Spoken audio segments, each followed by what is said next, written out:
Hi అండి, రోహిందా స్మార్ట్కి స్వాగతం సుస్వాగతం. ఏమి లేదండి, వాళ్ళ బచ్చల ఆకు పచ్చడి, బచ్చల ఆకు కూర అంటే ఒక్కోసారి పప్పులో వేసుకుంటారు.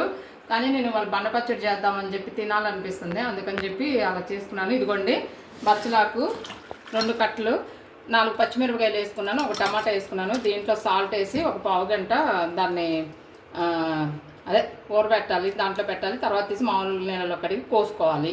కూర పెడతాం కదా, నానబెడతాం. మేము ఒత్తుగా కలుపుకున్నాం కాబట్టి ఇదిగోండి పచ్చిమిరపకాయలు 4, 5 అట్లా వేస్తున్నాను. మీ ఇష్టం కారం. ఇదిగోండి 1 స్పూన్ కొద్దిగా నూనె వేయండి. స్పూన్ కూడా వేయలేదు, 1/2 స్పూన్ వేసాను. అదే ఒరిజినల్గా అనుగు నూనె.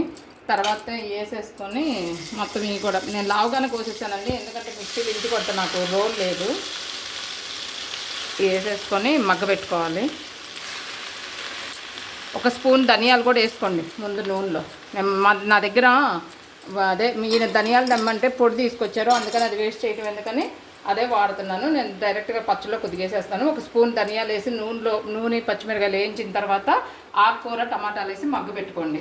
అలాగే ఇది మామిడికాయల సీజన్ కదండి, అందుకని మామిడికాయలు నేను తెచ్చుకున్నాను. ఇదిగోండి తురిమి ఉంచుకున్నాను, ఎందుకంటే పచ్చళ్ళు చింతపండు బదులు మామిడికాయ తొక్కేసుకొని చేసుకుందామని చెప్పి నాకు, ఎందుకంటే పుల్లగా తినాలనిపిస్తుంది. అందుకని చెప్పి ఇట్లా మామిడికాయల సీజన్ అప్పుడు ఇలా చేసుకోవటం బెటర్ అండి, ఎందుకంటే బాగుంటుంది, ఆరోగ్యానికి కూడా మంచిది. అలాగే కొందరు ఏం చేస్తారంటే మామిడికాయలు అన్నీ కొనుక్కొచ్చుకుని పుల్లటి మామిడికాయలు తురిమి ఉప్పు కలిపి కంటైనర్లో పెట్టుకుని ఫ్రిడ్జ్లో పెట్టుకుని సంవత్సరం పాటు వాడే వాళ్ళు ఉన్నారండి. మేమైతే అలా చేయములే, మామిడికాయలు అప్పుడు మాత్రం తీసుకొచ్చుకొని ఇలా వాడతాము. మిగతా టైంలో చింతపండు వాడతాను. ఒకవేళ ఇట్లా మామిడికాయ దక్కపోతే సరిపడ చింతపండు వేసుకోండి. ఎంత చింతపండు వేయాలంటే ఇట్లాగా కొద్దిగా ఇంత సైజు చిన్న నిమ్మకాయ ఉంటుంది చూడండి, ఆ సైజు అంత వేసుకోవాలి, ఎందుకంటే కొద్దిగా సబ్బగా ఉంటుంది ఆకుకూర. నేనైతే మామిడికాయ గుజ్జు చేసేస్తాను దీంట్లో. ఇవన్నీ కలిపి మగ్గబెట్టుకోవాలి. ఇది కూడా మగ్గ పెట్టుకొని ఫ్యాన్ కింద పెట్టుకున్నా. ఎప్పుడైనా మిక్సీలో వేసేటప్పుడు గుర్తు పెట్టుకోండి. ఇప్పుడు మనం రోల్లో ఉంటే ఏం చేస్తామంటే ఫస్ట్ పచ్చిమిరపకాయలు, జీలకర్ర, చిన్నులపాయ, చింతపండు వేసి నూరి తర్వాత వేస్తాం కదా, అదేవిధంగా దీంట్లో కూడా ఫస్ట్ పచ్చిమిరపకాయలు, కొద్దిగా చిన్నులపాయ, జీలకర్ర వేసి ఫస్ట్ గ్రైండ్ చేయాలి. ఇంకోండి పచ్చిమిరపకాయలు, చిన్నులపాయ 4-5 గర్భాలు ఉన్నాయి. ఇది జీలకర్ర వేసుకొని కొద్దిగా నేనైతే కల్లుప్పు వేసుకుంటున్నాను. వేసుకొని ఫస్ట్ ఈ మిక్సీ కొట్టుకోవాలి, ఎందుకంటే బాగుంటుంది టేస్ట్. అన్నీ కలిపి వేసుకునే కన్నా మిక్సీలో ఏం చేస్తారంటే ఉడకబెట్టిన తర్వాత అన్నీ కలిపేసి మిక్సీ వేసేస్తారు కదా, అలా చేయద్దు. ఇది చిన్న టిప్, ఇది ఇట్లా పాటించండి, పచ్చడి చాలా టేస్ట్గా ఉంటుంది. అది కొంచెం చూడండి ఇంచి కొడితే అట్లా బరక అయింది కదా, అట్లా నలిగిన తర్వాత ఈ మిగిలిన ఆకుకూర వేసేసుకోండి. దీంట్లో నేను ఆల్రెడీ ఇది ధనియాల పొడి వేసేసానండి, మీకు చెప్పాను కదా నా దగ్గర ధనియాల పొడి. మీరు ఏం చేస్తారంటే ఫస్ట్ నూనెలో ధనియాలు వేసి వేయించుకోండి. దీంట్లో మామిడికాయ తొక్కు కూడా వేసేసాను. మీకు ఇంకా చింతపండు అనుకోండి, ఏరుకొని ఇట్లాగే చింతపండు దీంట్లో ఆకుకూరలు వేస్తే ఏరుకొని ఇట్లా గ్రైండ్ చేసుకున్నప్పుడు ఫస్ట్ పచ్చిమిరకాయలతో పాటు వేయండి. నేను మొత్తం కలిపేసేస్తున్నాను కాబట్టి మొత్తం వేసేసి ఒకసారి మిక్సీ బరగ్గా పట్టుకోవాలి. ఇదిగోండి ఇంచి కొట్టి కొద్దిగా ఇదిగోండి ఇట్లా వేసుకున్నాను. ఒకవేళ ఎట్లయితే మీకు బరగ్గా కావాలంటే బరగ్గా వేసుకోండి. నాకు ఏంటంటే కాళ్ళు పెద్ద లావుగా ఉన్నాయి కదా, అందుకని కొద్దిగా ఇంచులోనే అట్లా కొద్దిగా మెత్తగానే అయింది. ఇవ్వండి కొద్దిగా నూనె వేయండి తాలింపుకి. మా ఎన్ని నూనె తక్కువ కూరలండి, రుచి ఉండవనుకోవద్దు. కాగిన తర్వాత నూనె కాగిందండి, ఇదిగోండి చిరపట్లాడుతా వేసుకోవాలి. ఆ తర్వాత ఒకటి మెయిన్ ఇదిగోండి ఇట్లాగా చిన్నులపాయలు మళ్ళీ దాంట్లో వేసాం కదండి, కానీ ఇట్లా కూడా చిన్నులపాయలు కచ్చాబిచ్చగా కొట్టుకోవాలి, ఎందుకంటే ఇదొక రకం టేస్ట్ వస్తుందండి. ఏగాలి ఎర్రగా.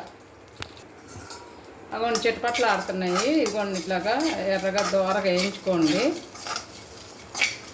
కొద్దిగా చిన్నులపాయ దోరగా వేగే వరకు వేయించుకోండి. దాంట్లోనే కొద్దిగా పసుపు లైట్గా వేసుకోండి, ఎందుకంటే పసుపు ఎక్కువైతే ఒక్కోసారి పసుపు వాసన వస్తుంది. తర్వాత ఇంగువ తప్పకుండా వాడేది మేము ఇంగువ వాడకపోతే పచ్చడి టేస్టే రాదు. అది కొద్దిగా ఇలా కలపండి. చూడండి నూనె అసలు ఏమన్నా కనిపిస్తుందేమో, ఏంటబ్బా ఈ వంటలు ఎట్లా చేస్తుంది అనుకుంటున్నారా? అంతేనండి, మేమైతే నూనె అట్లాగే బంగారంలాగా వాడుతున్నాము. తర్వాత కోసుకొని పెట్టుకున్నాం కదండి, పుదీనా, కొత్తిమీర, కరివేపాకు ఉప్పు నీటిలో కాసేపు పెట్టి తర్వాత మళ్ళీ కడిగి కోసిందండి.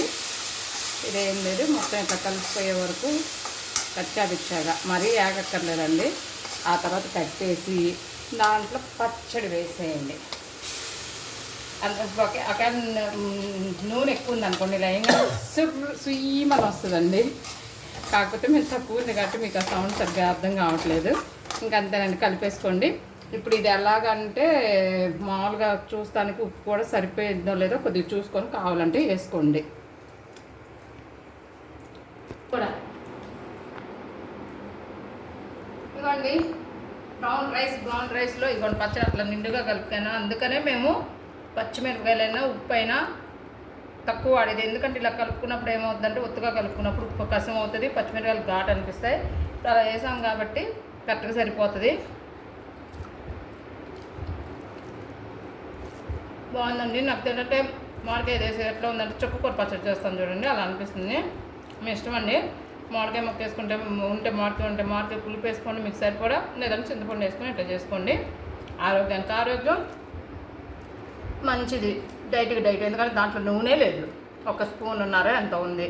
అదండి సంగతి. మీకు నచ్చితే సబ్స్క్రైబ్ చేయండి, షేర్ చేయండి, లైక్ చేయండి. టాటా అండి, బాయ్.